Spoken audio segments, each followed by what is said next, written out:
Welcome to the Everyday Discernment Podcast. My guest today is Larry Hagner. He's a husband and father of 4 boys. He's a blogger, author, and podcaster. He wrote the book, The Dad's Edge, and is the founder of the Good Dad Project. Larry, welcome to the show. Tim, what's going on, man? Welcome. I'm honored to be here, buddy. Yeah. Let's do it. Awesome to have you here. Tell us more about yourself. Anything you want to share personal in the ministry involved in? Oh boy. I've been in the dad space now for 8 years. I'm the proud father of 4 boys. As we stand right now, as we share at 14, 12, 7, and 4. If you ever want to know what it's like to have 4 boys, just imagine a drunk fraternity party that you never leave when you're in college. That is my home. Awesome. My wife and I have been married for 17 years. I've known her for 24 years. And what I can tell you is I love that woman more now than ever before. We have probably the best. Every year we're married, our marriage only gets better, which is fantastic. Yeah. And it's only because, we put the work in. We're open to learning new skills. We don't just let it happen, right?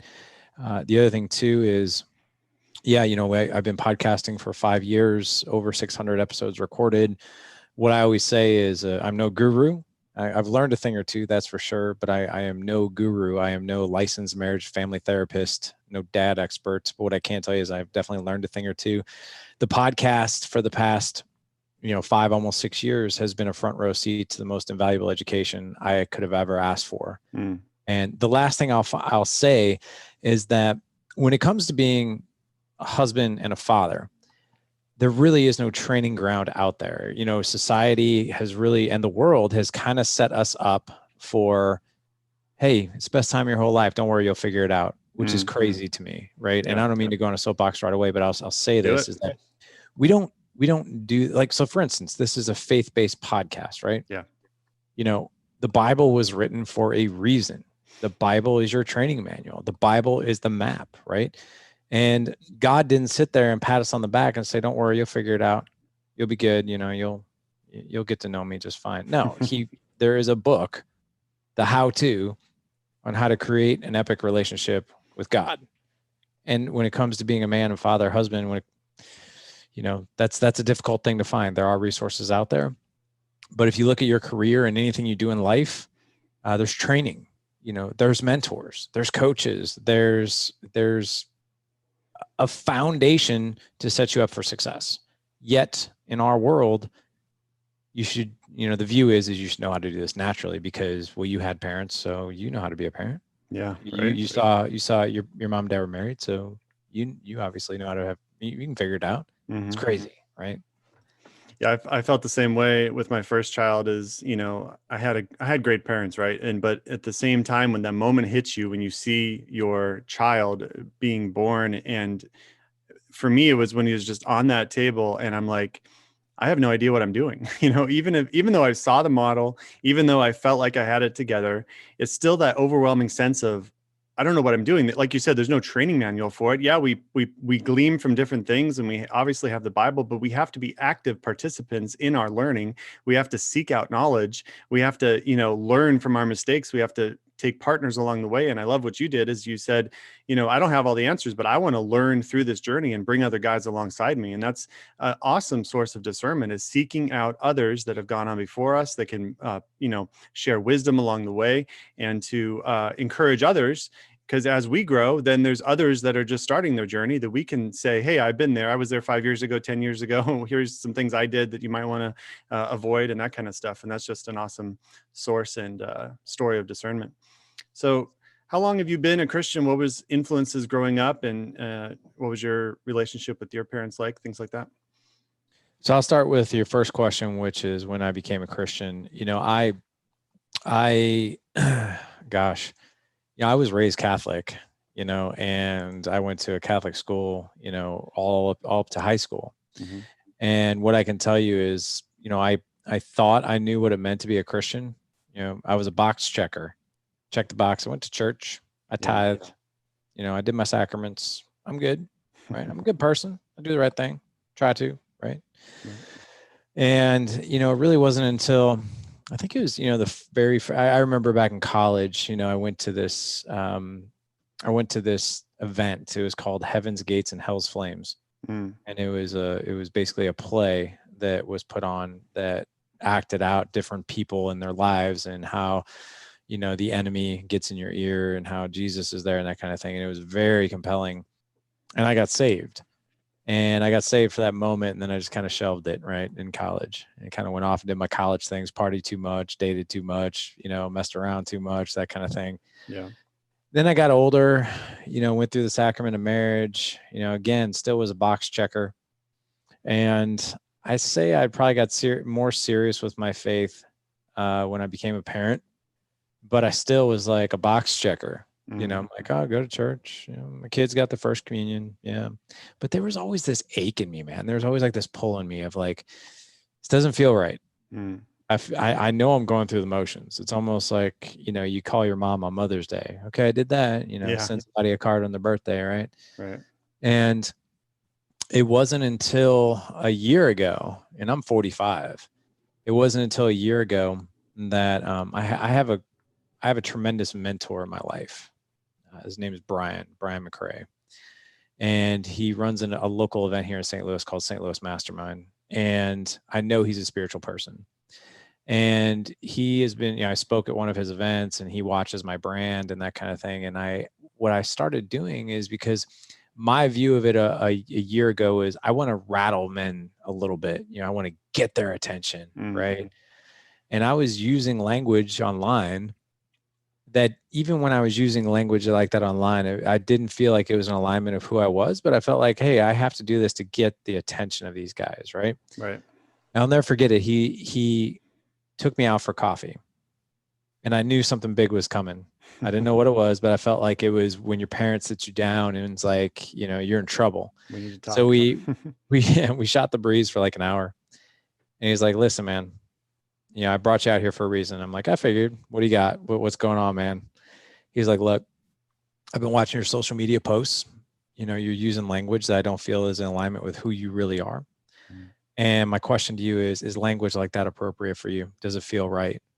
And there was an ego in me, right? I was like, Brian, come on, man. Sometimes you got to rattle the cages, And he's like, yeah, but do you have to use language like that to rattle the cages? And I'm like, I knew where he was going. And my ego was there, man.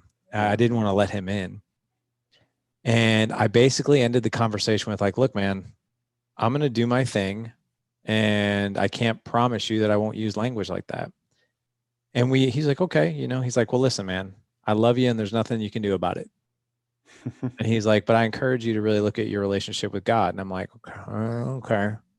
And I got in my car and that was a Friday and I couldn't shake it. I couldn't shake it. And I sent him an audio text message going like, Brian, I've thought about this for 72 hours and it's on my heart. You're right. I'm wrong. That's not in alignment with who I am. I don't have a relationship with God that I want. But to be honest, I'm lost.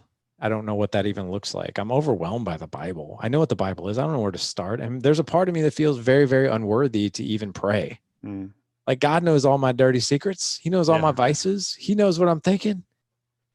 So he invited me for a mentorship program. I don't know if you're familiar with this, but it's called Operation Timothy. Have you ever heard of that? No. It's so I'm a part of what's called CBMC, which is Christian Businessmen Association. It's basically Christian entrepreneurs, and they have monthly meeting and that kind of thing. And they have a program called Operation Timothy, where a Paul takes you as a Timothy through a 1.5 year mentorship. Oh, cool. And it's an every other week online mentoring Bible study, and we do a Zoom call every other Wednesday. And I got to tell you, I've been doing it now for a year. And when you ask that, this is a long way to get to your answer, but I want to share the journey because I think other men can resonate. But my relationship with God is the strongest it's ever been. And I feel like I know him. I now know what the Holy Spirit is. Yeah. I know in order to have a relationship with God, I have to go through Jesus Christ. And I never, man, that was, all those years of Catholic education, it was so unclear. I didn't understand it. Yeah. And now I talk very openly about my faith with my kids. My kids are hungry for it. That's one thing I've noticed. Like there was a part of me, it's like, oh, I don't really know all the answers to this, so maybe I'm not the one to talk about it. But my kids are hungry for it. And I think that really boils down to us being we're called to be spiritual leaders of our family. And I never understood what that looked like. But I think for us to go through some sort of education process like I've gone through has been truly helpful for how I then mentor them, you know. Right. So does that answer your question? Yeah, absolutely. And you saw a need, and it was tough at first because you got feedback and you really had to self-reflect on what that meant, where your first response was to say, I'm good, I'm fine. And how often do we get feedback from our spouse or from a pastor or from just a friend? And our first response is, you're wrong, I'm right. And, whether or not they're wrong or right, we have to take time to reflect on it and say, where are they coming from? Why are they saying that? Because a lot of times people see the pitfalls in us that we don't see. And so we need that extra feedback. And then, it's wisdom, it's discernment to actually listen to that and say, what am I going to do about it? If this is a struggle, if this is something I'm struggling with, then what am I going to do about it? Where am I going to find the resources and the mentorship and the support I need to get out of this pitfall that I'm in? Whether it's a sin that we deal with, whether it's just like you said, not being a leader of our home, whether it's we're not loving our spouse right. I mean, whatever it might be that we struggle with, we all struggle with something. And we have to look at the journey and understand that I want to be better than I am a year from now. I want to be better than I am 6 months from now or a month, and if we just get into this habit of complacency and apathy, which men struggle with, women struggle with alike, we just go about the motions. We just go about the day to day, and then days become weeks, weeks become months. And before you know it, we're 10 years down the road. And we're like, what happened to this journey? What happened to this parental journey? Why are my kids like this? And we don't have a relationship. Why?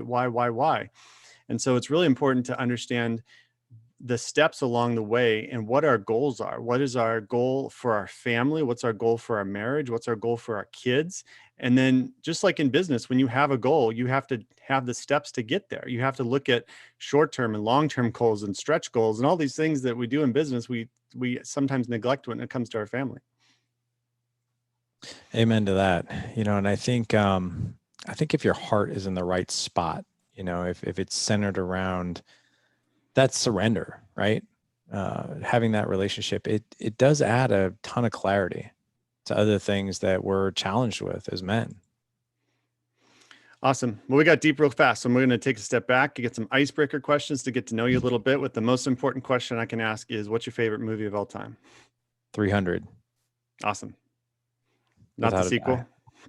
I don't, not the sequel so much. And the other thing too is I'm also happy to share my favorite faith-based movie as well. Go for it. The Shack. Have you seen that? No, haven't, but I need to check it out. That movie like truly blew my mind.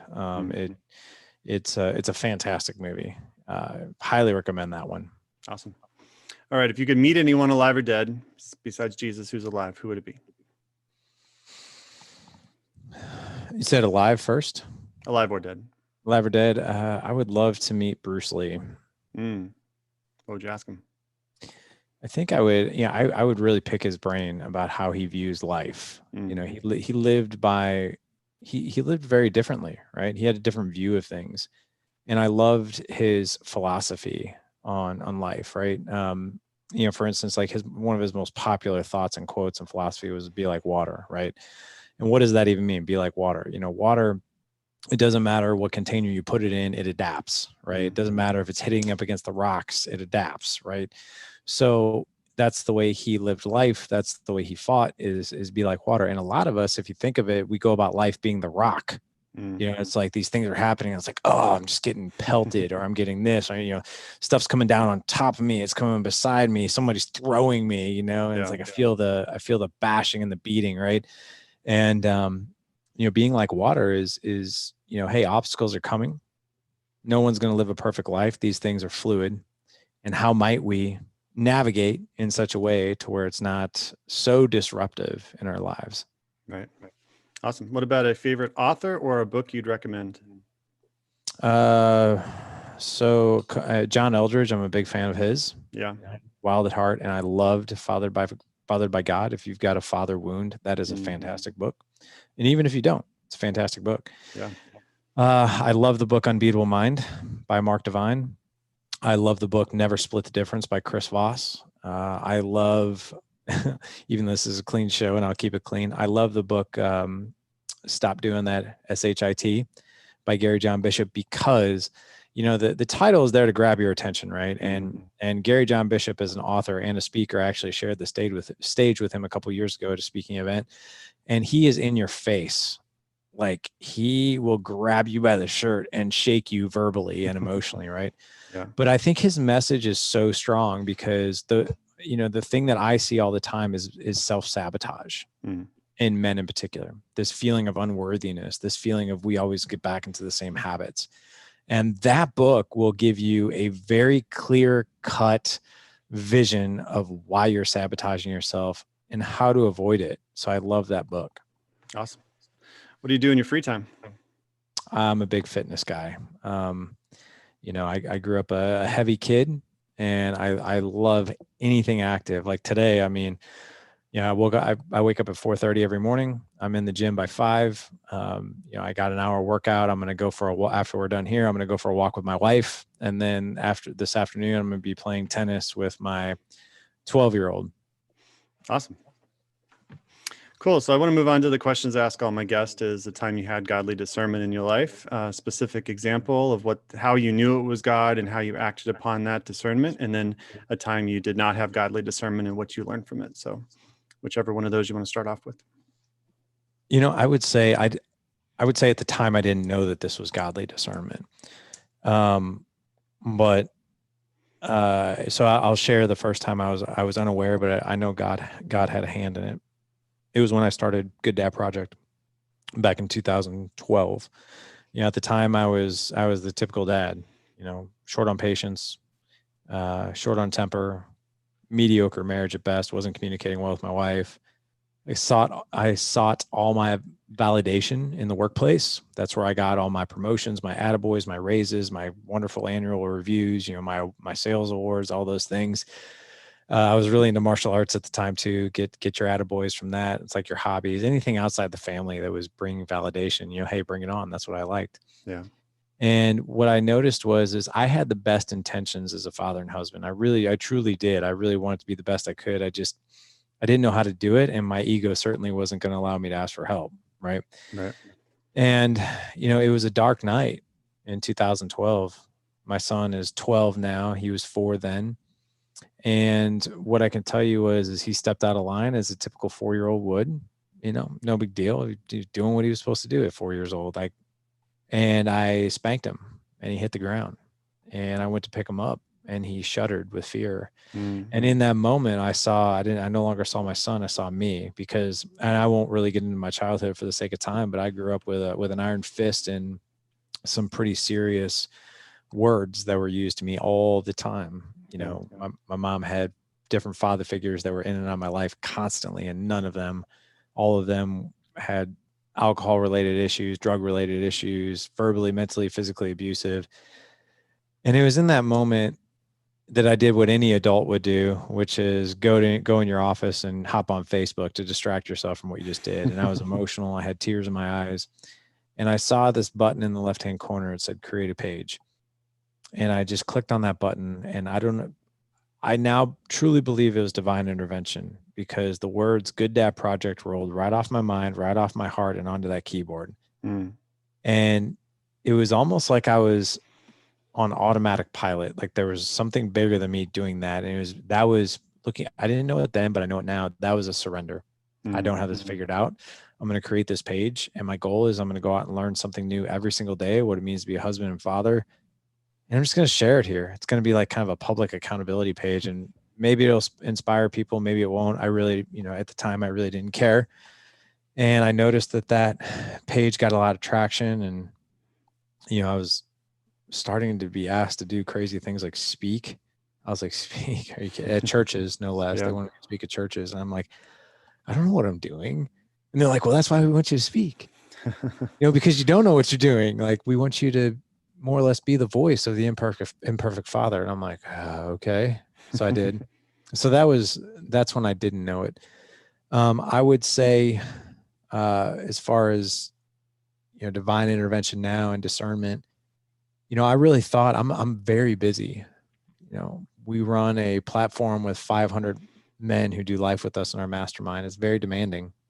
You know, my inbox, my phone never stops.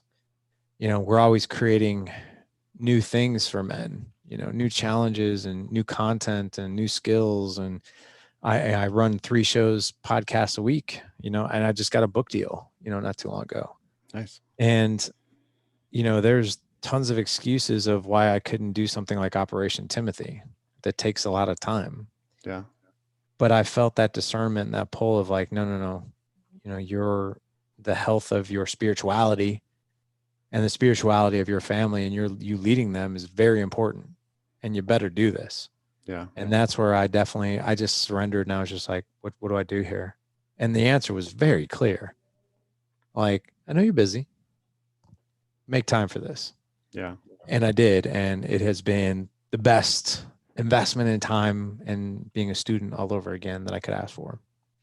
That's really good. And that's something that, you know, if you work on, you can't neglect yourself, even if you're in ministry, even if you work, even if you're, you know, have a family, you have to focus on yourself, and not in like a self-righteous, you know, worldly way, but you have to build up what's inside in order to be able to give out to others. You know, I heard a story recently where there was 2 axe cutters in the woods, and there was a young man and an older man, and they were just chopping away at trees, and the old man took breaks to sharpen his axe, and the young man did not. And so the young man just kept chopping away for a few hours, but the old man took, you know, multiple breaks to sharpen his axe. And by the end of the day, the old man cut more trees than the young man who had a dull axe and was just hacking away, you know, without any progress on those trees. And it just stuck with me, where we have to take time, we have to take a break, we have to recharge, we have to find that quiet time with God and go before him before we take on the day, or, you know, at some point during the day, in order to have that built up in us in order to give it out to others. Yeah, I've heard that before. You know, if you're going to chop something down, you know, make sure your axe is sharpened. You know, if you've got 3 hours to chop something down, spend at least 1 hour sharpening it first. Yeah. Right. Yeah. I might have butchered that, but you got the point, and so did you, right? Yeah. So what about a time you did not have godly discernment? How much time you got? You know, I would say there have been several times in my life where I've made decisions that weren't godly discernment. You know, I mean, yeah, maybe I drank too much alcohol. You know, maybe I did something I wasn't supposed to do. Maybe I, you know, went on websites that I shouldn't. Yeah. I could name thousands of things I've done wrong, you know, but I would say whenever I feel, it's kind of like, it's exactly the way I described it when I would make posts using language that I knew wasn't aligned. There was the part of me, it's like, something doesn't feel right about this. Yeah. I don't know what it is, and sometimes it's very obvious what it is. It's like, I know this is wrong, I'm going to do it anyway. Mm-hmm. But when I get that feeling, and sometimes it's not only a mental and spiritual feeling, but a physical feeling of like, this isn't right. I know it's wrong. And I now am way more aware of that feeling, right? I mean, anytime I want to drop the F-bomb, I'm like, that's awesome. Right. And I feel that sort of insert of, you know, that discernment, that godly influence in my life of like, you can still get the same point across without, you know? Yeah. That's good, because I mean, there's so many little decisions we make that if we aren't in alignment with the Holy Spirit or have that relationship with God, we just kind of look past. And even if you don't have a relationship with God, you know things are right or wrong, even if you can't explain why. And a lot of times we just look past that conviction that we feel, which a lot of times the Holy Spirit moving us to closer to him and into a relationship with God. And so, you know, I guess for discernment, the main thing is don't ignore those feelings. If you know it's wrong, right? We justify it. We say, well, I need this, or I deserve this, or other people are doing it. And all these ways that we make it sound better than it really is. And so part of, I think, discernment is just being real with yourself and your motivations, and knowing that the Holy Spirit will guide us and disciple us, but we have to let him do it. You know, it's like if you show up for class and you just ignore the teacher and you just don't take any notes, or just bomb the test, you can't blame the teacher, and so the same thing with God, he gives us the tools, the Holy Spirit, the Bible, godly relationships that we have to use. And if we don't use them, then we can't blame anybody but ourselves when we face a situation that we reap what we sow. And then oftentimes we blame God for it later on. We're like, God, where were you? And God's like, well, I've been here. Where were you? Why didn't you ask for help? Why didn't you use the things I put in your life to get you on that right path? Awesome. So I want to move on and talk about your book, The Dad's Edge. And there's a lot of different bullet points in there I want to talk about. The first is unlimited patience. This sounds amazing. And so I want you to talk about how, as parents, we can have unlimited patience. What are your tools for that? Yeah. So I wrote this book back in 2015. This book is almost 6 years old. And what I can tell you is this was like the bare bones book, the basics, right? At that point in time, I'd been in the dad space and been podcasting for about 9 months, but been in the dad space since 2012. Had done some speaking events, had done my homework. And basically that was like a bare bones, simple as you can possibly get to tweak things at a micro level, right? Mm-hmm. So ways that you can have more patience in your life, ways that you can connect more with your wife, all these things, right? What I can tell you is that we've definitely taken that a step further, like a giant leap step further. We now have a course in so I can answer your question very clearly now. In that book, I think it was, to be honest, a bit fuzzy because I really didn't understand it then. But after 600 podcasts recorded, talking to experts in mindset and parenting and masterminding now for thousands of hours, we've definitely narrowed the field to what patience is all about. So patience is, first of all, let's clarify what patience is. Patience is your ability to be resilient and to tolerate obstacles internally and externally as they come your way and be able to respond versus react. It's kind of like Yoda. No matter what was coming at him, he was calm, right? And you'd always be like, and you see Luke, who he was mentoring, who get upset at the drop of a hat, loses patience, right? And what I can tell you is that most men have the view of patience wrong. We think patience should come naturally. I'm a father, I should be patient. Also, side note, anytime you're using the word should, you're shoulding on yourselves. You're taking a big steaming pile of should on yourselves. Don't should on yourself. Right. There's actually a whole module in our patience course on that. So patience doesn't come naturally. It's actually the opposite. We weren't necessarily wired to have patience. It's built. Yeah. It's a skill. So that's one thing. And here's the other thing too, and I'm speaking to all your men, is some of our biggest regrets in life are the times where we have lost our patience and we've reacted into a moment versus respond. And that's unfortunate. The bad news is you can't change the past. The good news is you can evolve and change how you're going to respond in the future. Yeah. But you have to, number one, surrender to the fact that patience is not a natural thing without training. Yeah. So, in our patience course, we explain to you, here's what patience is. Here's why it's a skill. Yeah. Here's how you hone that skill. And here's how it shows up in your life. So just like foreplay with your wife, patience starts from the moment your feet hit the ground out of your bed. Now, a lot of people think patience shows up when something's challenging you, like in that moment. Like, I have to have patience in the moment. That's not true. Mm-hmm. Patience actually starts in the morning. And what I can tell you is in our course, in our Creating More Patience in 37 Minutes, that's what the course is called. In our course, we give you a laundry list of things not to do in the first 90 minutes you're awake. What I can guarantee is that most men are probably doing 80% of those things. So I'll give you one example of several. If the first thing you do is you wake up because your phone is your alarm clock and you immediately start scrolling through your texts, your emails, and your social media, you're setting your day up for complete and total disaster. Yeah. You just are. It's unfortunate, but you are. Why is that? From a physiological standpoint, there's part of the brain called the amygdala. And the amygdala is your fight or flight. We have two different sides of our nervous system. You have your parasympathetic and your sympathetic. Sympathetic is fight or flight. Parasympathetic is rest and digest. Okay. The trick of patience is honing the rest and digest and calming the amygdala.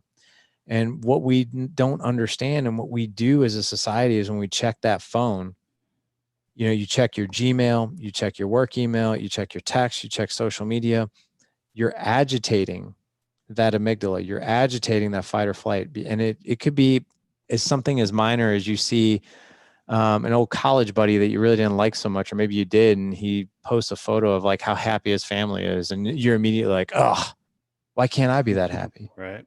Like immediately you've been up for 3 minutes and that's your first thought. Yeah. Or it could be like, hey, your expense report's late. You need to get that done. You're like, oh my God, I got to do that expense report. Or, oh, hey, we have quarterly business review, whatever it is. It doesn't matter. You're on somebody else's agenda. You're on somebody else's highlight reel, which agitates that. So don't do that. That's one of several. Don't do that. You do that by the time you're back home with your family and it's 6 p.m. and your kids are acting out around the dinner table, you now have logged 12 hours. And from the very beginning of the day, you've agitated that part of your mind.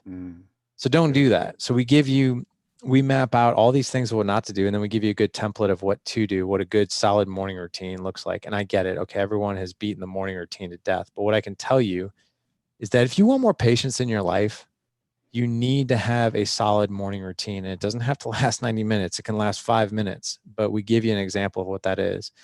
The other thing too is being able to recognize your triggers. Your body and your mind, mentally, physically, emotionally, your body will start giving you hints. Hey, you're getting angry. Yeah. It's almost like a tap on the back. You're getting there. You're getting there. Sometimes that's our wife tapping us. Right, exactly.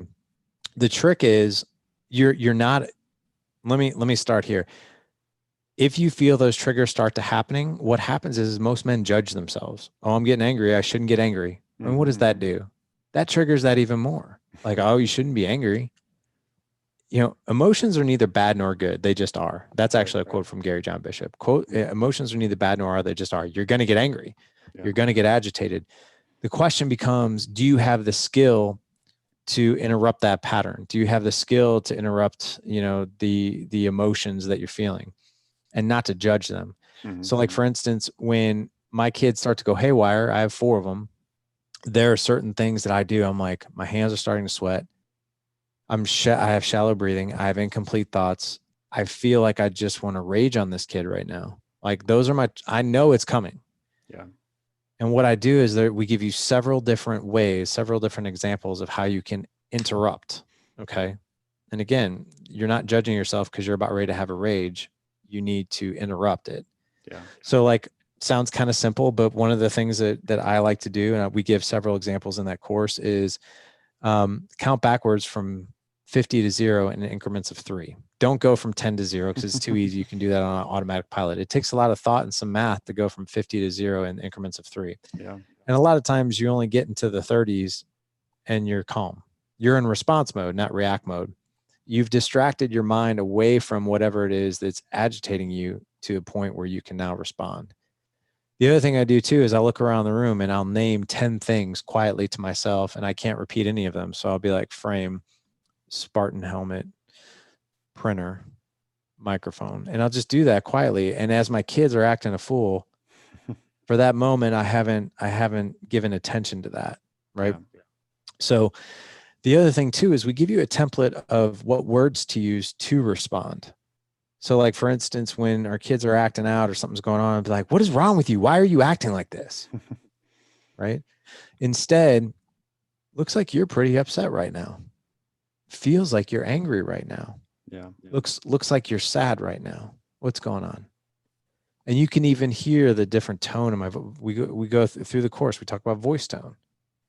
If you can actually externally control your voice, that impacts the person you're speaking to.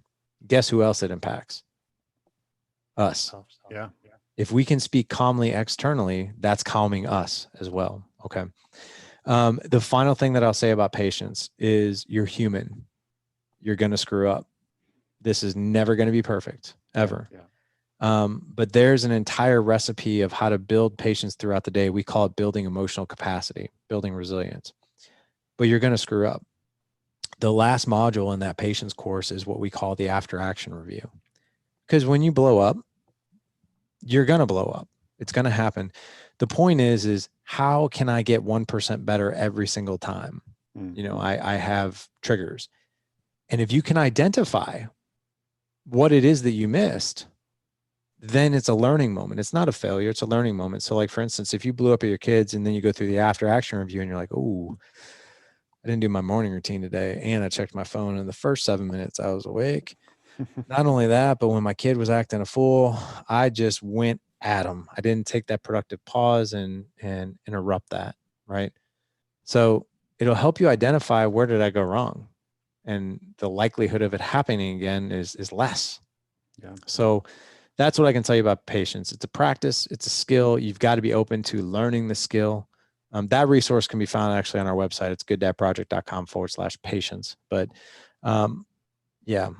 Love that. Hopefully that answers Sounds like you really fleshed that out. That was an awesome example. Sounds like a great course to take for anyone because we all struggle with it on different levels. And patience is also a fruit of the Spirit. And so the closer we are to God and the Holy Spirit, the more that we will exude those things you're talking about, the more that we will practice them, the more that the Spirit will flow through us. And I love how you said not having triggers throughout the day, because I've done that too, where, 8 o'clock at night, you're like, why am I angry right now? And it's like, you've built that up over the course of the day by these things that you've allowed into your spirit and into your life that have just frustrated you. The same thing, I go on social media and I wonder why I'm feeling angry all of a sudden. I think back to 5 posts earlier. And it's like, oh yeah, that post is why I'm feeling angry. And the same thing, if that's the first thing we do in the morning is we wake up and we look at our social media, which I do, and I need to stop doing, is that we wonder why we're all of a sudden feeling these feelings. And the other thing I'll say too, is that I've noticed is that, if we can't control these emotions, we can't expect our kids to, right? They're still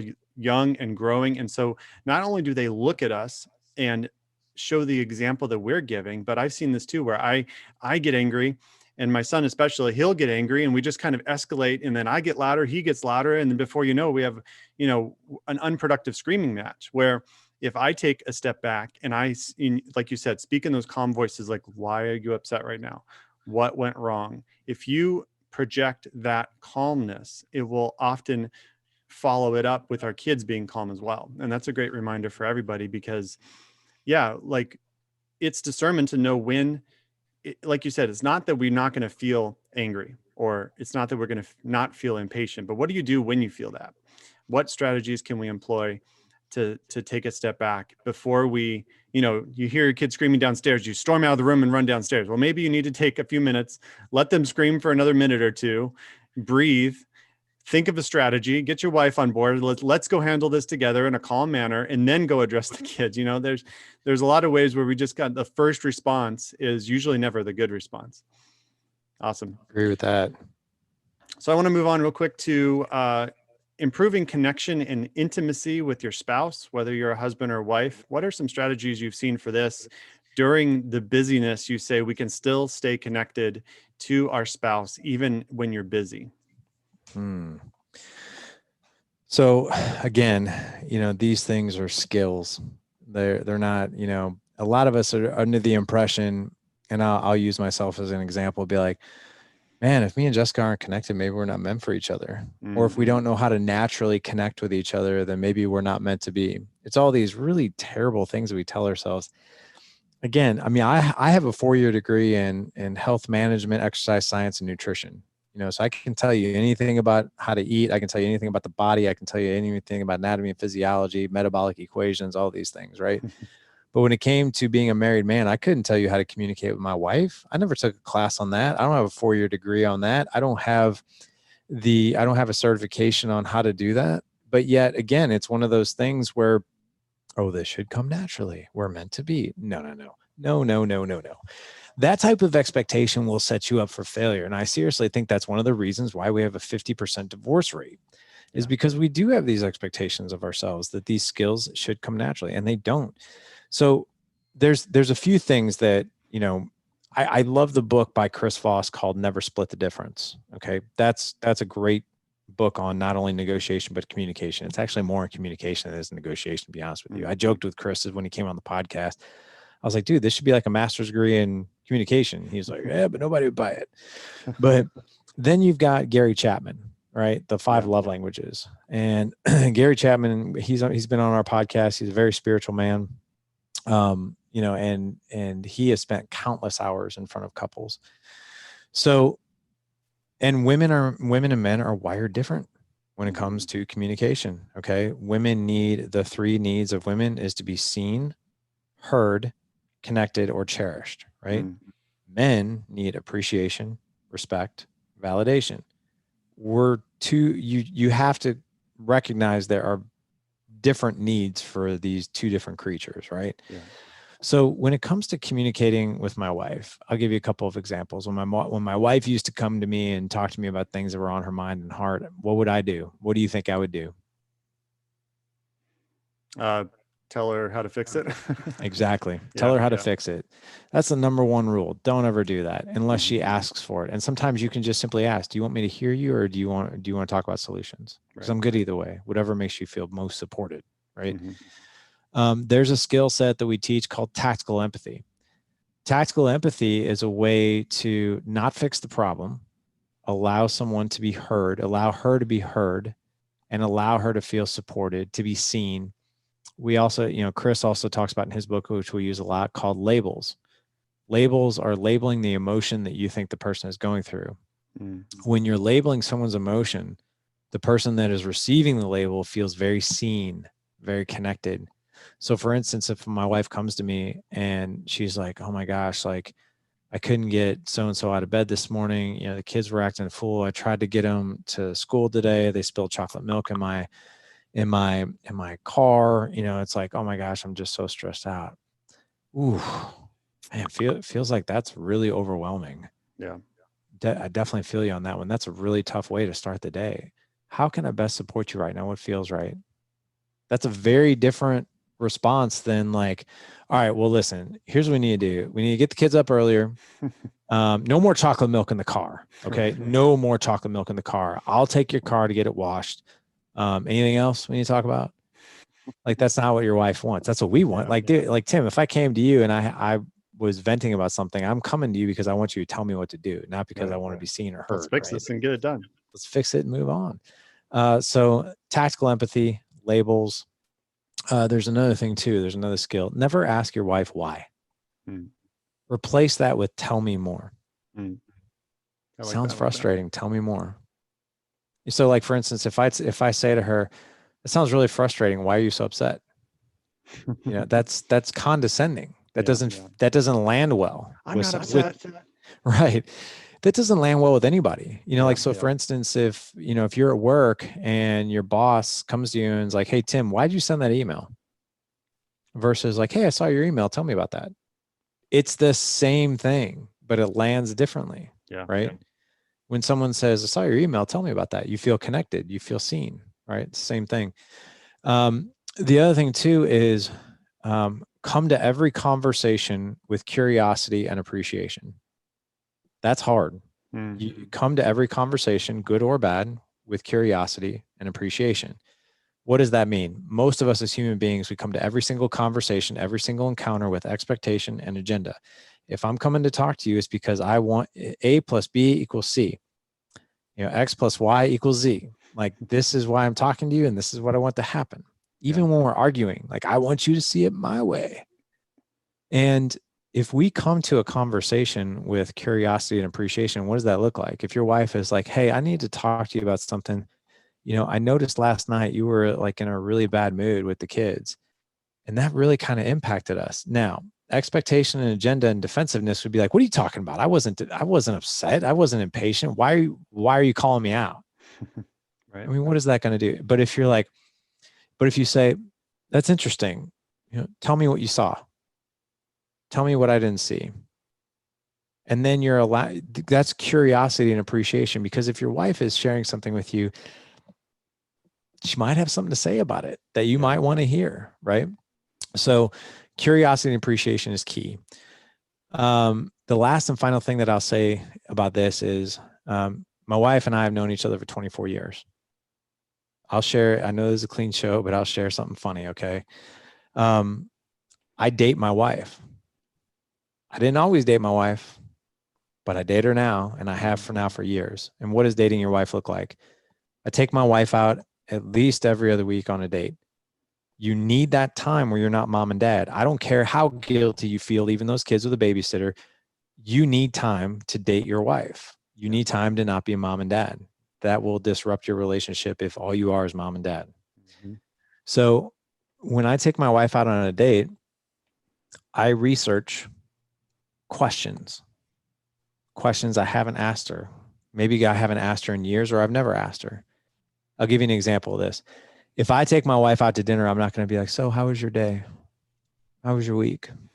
What do you want to do for dinner tomorrow? What do we got planned for tomorrow? When's the next football practice? Nope. I'll ask questions like, hey, if you and I were sitting out on our porch 20 years from today, and we were celebrating the beautiful life that we created, what things happen that haven't happened yet? That's good. Man, when you ask your wife a question like that, she's going to look at you like, ooh, wow, that's a great question. Yeah. And then she's going to feel connected. And then she's going to share what that success looks like, right? Yeah. So the quality of your relationship depends on the quality of the questions you're asking your wife and yourself. That's where true connection really resides, in all of those elements right there. And again, it's a skill. It doesn't come naturally. What comes naturally is, how was your day? What's for dinner?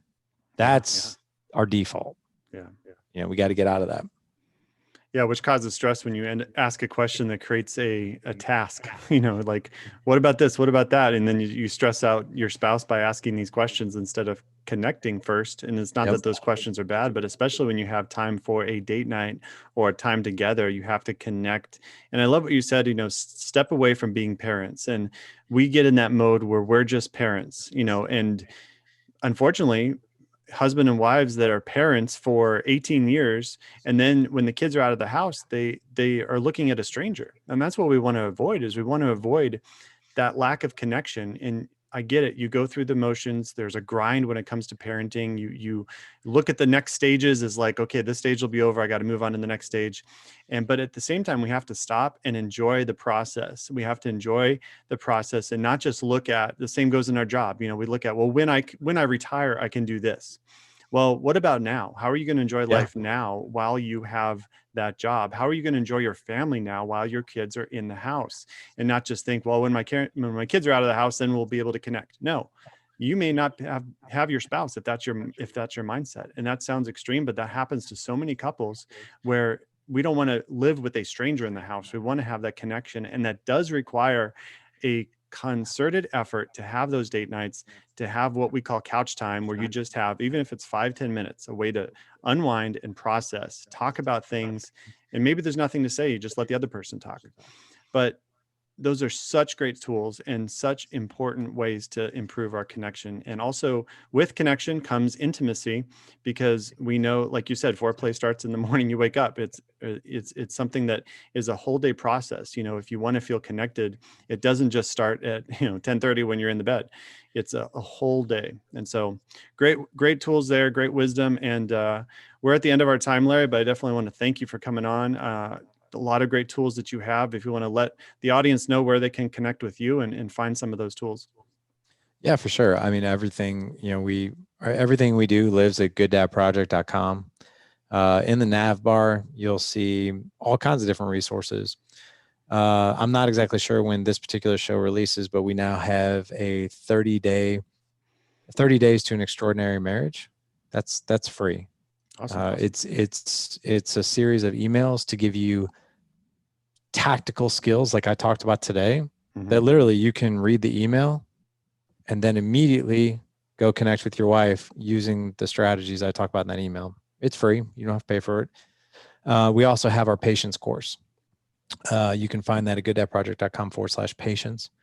If you're looking for community and you're looking for, the difference between consuming content and action is accountability, right? I mean, when we read a book or we listen to a podcast like this, we're exposed to an idea. So like, for instance, like tactical empathy, right? It's like, okay, I want to go do tactical empathy. Yeah. You're exposed to the idea, but you don't know exactly how to go execute it or be held accountable to it. So for that, we have Dad Edge Alliance Mastermind community. That's where we're our tribe of, over 500 men that do life with us. We're creating extraordinary marriages. We're connection with our kids, epic patience, being a leader in our business, optimizing our physical, mental, emotional, and spiritual health. You can find that at gooddadproject.com/alliance. But again, everything is gooddadproject.com. In the nav bar, you'll see all that stuff. Awesome. I'll put those in the show notes. Thanks again for coming on, Larry. God bless you and your ministry. Back at you, my friend. Great work you're doing. Thank you for listening to the Everyday Discernment Podcast. For more information on Discerning Dad, go to discerning-dad.com. Be sure to follow on all the social media platforms. Just search for Discerning Dad. Please share this podcast with a friend and leave an honest review on whichever platform you listen. Feel free to send any comments, suggestions, questions, or prayer requests at discerningdad@outlook.com. Until next time, keep fighting the good fight.